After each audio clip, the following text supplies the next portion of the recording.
यह है हस्तिनापुर, समृद्धि, परंपरा और राजगद्दी का नगर। राजा शांतनु, जिनकी शान और शौर्य की चर्चा चारों दिशा में थी। रानी सत्यवती, सुंदरता और संवेदना का प्रतिबिंब। राजकुमार पांडु और धृतराष्ट्र, एक वीर दूसरा अंधकार में जन्मा। बुद्धि और धर्म के सबसे बड़े विद्वान। भीष्मा, प्रतिज्ञा का जीवंत रूप, वीरता का अवतार। शांतनु ने भीष्मा को समर्पण का अर्थ समझाया। सत्यवती ने पांडु को वचन दिया, धर्म का पालन करो। पांडु ने राजगद्दी संभाली और हस्तिनापुर फिर से फला फूला। धृतराष्ट्र, राज्य से वंचित लेकिन वासनाओं से भरपूर। द्रौपदी का स्वयंवर, सभी राजा एक ही सपने के साथ उपस्थित हुए। द्रौपदी वीरांगना और गौरव का रूप, स्वयंवर में प्रवेश करती है। कृष्ण, सब कुछ जानते हुए मुस्कुराता हुआ तमाशा देखता है। लक्ष्य था एक गोल घूमता हुआ मछली का नयन, पाना था प्रेम और सम्मान। अर्जुन ने धनुष उठाया, मन में धैर्य, आंखों में लक्ष्य। तीर छुता, हवा में तेजी, समय जैसे रुक गया हो। निशाना सही लगा, सभी राजे चकित रह गए। द्रौपदी ने अर्जुन को वरमाला पहनाई, प्रेम और किस्मत का मिलान।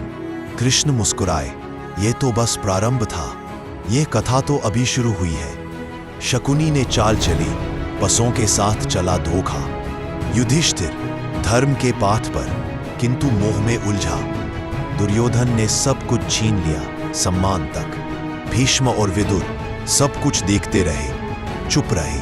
द्रौपदी को सभा में खींच आ गया, मर्यादा टूट गई। दुशासन ने द्रौपदी का कीश पकड़कर उसे अपमानित किया।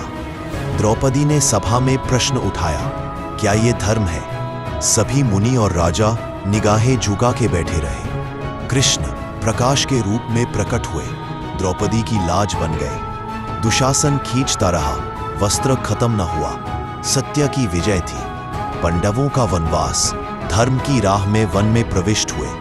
द्रौपदी ने जंगल को भी अपना घर बना लिया। अर्जुन अभ्यास में लिप्त, धनुर्विद्या में। भीम ने जंगल को अपनी शक्ति से झुका दिया। नकुल और सहदेव प्रकृति से संवाद करते हुए। वनवास में भी संघर्ष, लेकिन एकता बनी रही। कृष्ण ने जंगल में भी उनका साथ नहीं छोड़ा। कृष्ण ने अर्जुन को वीरता और विवेक का पाठ पढ़ाया। प्रकृति भी पांडवों की साधना से प्रसन्न थी। टूटे मंदिर के बीच उन्होंने मनोबल बनाए रखा। कृष्ण शांति के संदेश के साथ हस्तिनापुर आए। दुर्योधन घमंड से भरा, गद्दी पर विराजमान। कृष्ण ने कहा, 5 गांव दे दो, युद्ध मत होने दो। बस 5। कृष्ण की विनम्रता में भी वीरता थी। दुर्योधन हंसकर बोला, सुई की नोक जितनी जमीन भी नहीं दूंगा। कृष्ण के मुख पर गंभीरता, अब युद्ध तय था। पृथ्वी कांप उठी, कृष्ण का रूप बदलने लगा। सभा में संकट छाया, देवलोक का प्रकाश उतर आया। भीष्म ने आंखें झुका दी, वे समझ गए थे कृष्ण चले गए, शांति का अवसर चला गया। कुरुक्षेत्र के मैदान में शंख बज रहे थे। युद्ध के पहले का सन्नाटा था। अर्जुन ने अपने सामने खड़े अपने गुरुओं और बंधुओं को देखा, मन विकल्प में था। उसने अपना धनुष छोड़ दिया, आंखों में आंसू, मन में द्वंद्व। कृष्ण ने उसके कंधे पर हाथ रखा, एक मित्र, एक गुरु बन गए। कृष्ण बोले, ये शरीर नहीं, आत्मा अमर है। कर्म कर, फल की चिंता मत कर। अर्जुन चिंतित था, लेकिन कृष्ण के शब्दों में एक अलग ही कृष्ण का रूप बदलने लगा। सब कुछ तेज से चमक उठा। विश्वरूप, अनंत रूपों का दर्शन, देव और असुर एक साथ।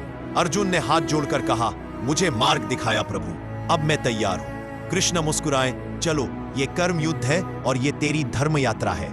कुरुक्षेत्र का युद्ध, अश्व, रथ, गूंजती शंख ध्वनियों के बीच मैदान कंप उठा। अर्जुन ने गंडीवा उठाया, एक के बाद एक तीर, विजय की आशा के साथ। कर्णा सोने की कवच में प्रतिघात करता, लेकिन भीतर से टूटा हुआ। भीष्म जीवन का त्याग करते हुए तीरों की शाया पर सो गए। सूरज के सामने भीष्म ने प्रार्थना की, यह समय आखिरी है। अभिमन्यु चक्रव्यूह में घिरा, वीरता से लड़ता रहा, अकेला।